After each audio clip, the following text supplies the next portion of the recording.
forgetting where we came from. So you are what you are in this world. That's either one of two things. Either you're somebody. Hi, it's your girl Nell. I'm sitting here with Prime Soul from SMS Supreme Management Squad. It's all about the green, and even more than that, man, it's all about the team. And even more than that, it's all about the dream. Stay up no matter how impossible it may seem. Prime, How we doing? how are you today? I'm great. How are you? Good. Thanks for taking the opportunity to sit down and talk to me at IBFA. Absolutely. Thank you for coming by. So, first question is, who are you? Where are you from? My name is Prime Soul. Come from all over Connecticut. I like to represent all of Connecticut, 860-203. Spent a lot of time my early years out on 860. Recently, in the past 6-7 years or so, been rocking with SMS and out here in 203 in New England. So, is SMS your first record label that you're under? SMS would definitely be the first label that I'm under. I've definitely worked with a lot of other associated artists throughout the time, but I've never had a team like this that we definitely put together, and we're definitely working together for the same goal. Now, how long have you been doing music? My start in music definitely started way back before I was a teen. I played a few instruments back then. I wrote my own song, had a duet with my music instructor. But beyond that, when I got into writing, back in 7th grade, shout out to my boy Isaiah Ryder, another CT artist that was one of my good friends to this day. That 7th grade, we used to be in a social studies class, and I see him, not paying attention. He'd be writing shit down, and eventually, we became really good friends, chilling in the back of the room, and he put me on to writing, and we used to be like a little duo, you know what I mean? So he really got me into writing and expressing my feelings out on paper, and that kind of accumulated over the years into what it is now, Prime Soul. So, what would you say defines you as an artist? What represents Prime Soul? I'm glad you asked that question. What defines Prime Soul, what I represent diversity. Everybody feels as though they have to stick to what's going on right now. Mm-hmm. You know what I mean? I feel like I like so many different types of music that I like to get involved in all those types of music. I get involved in dancehall, I get involved in reggae, I get involved in reggaeton, I get involved in hip hop, I get involved in R&B. One of my goals is to be prominent in multiple genres at one time, and also on top of being diverse is lyricism. So, who are your inspirations, both musically and non-musically?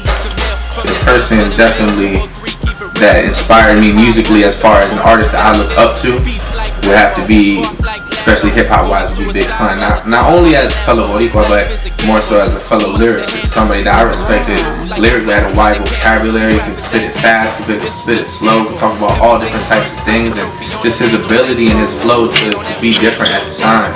You know what I mean? There's a lot of lyrical people at that time, don't get me wrong. The 90s is one of the greatest eras of hip-hop music ever in general. But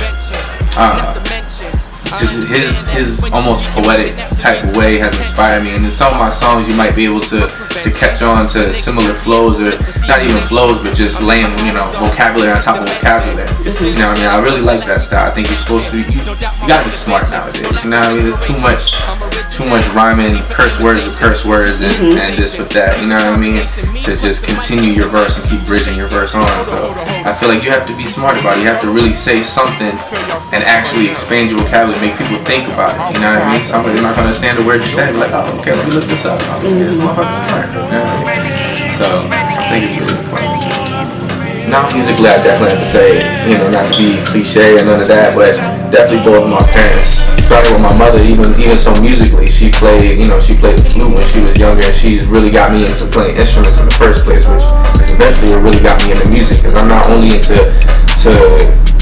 writing music, I also, mess around with engineering, production. I'm still learning a little bit, and I'm into all aspects of music in general. So that's really where I got my first start. She pushed me to find something that I really like in music. Okay. So I thank her for that. But also outside of music, just her being a single mother, raising 3 kids, working and seeing how stressful life can be. And on the other flip side, as much as my father may have not been there when I was a child, he still inspired me widely today, because I kind of got into it a little bit before. My father's from Puerto Rico. He lived on a farm with his family. He's one of 7 kids. Came over here when he was 16 years old, didn't speak a lick of English, and was able to build himself a life that to this point, he's married, He has kids. He has had multiple careers, in which he's sitting pretty nice right now, so he can feel comfortable in his life and be able to give, to his younger generation, to be able to give something to his kids and pass on, coming from essentially nothing. You know what I mean? Definitely. So it's definitely inspiring. It's inspiring to hear it from somebody else, but to let alone have a family member that close to you that's actually lived that. You know what I mean? And try to instill that value in you. So those are two definitely huge inspirations. Like I said, not to be cliche, but I mean everybody's inspired by their parents in one way or another. You know.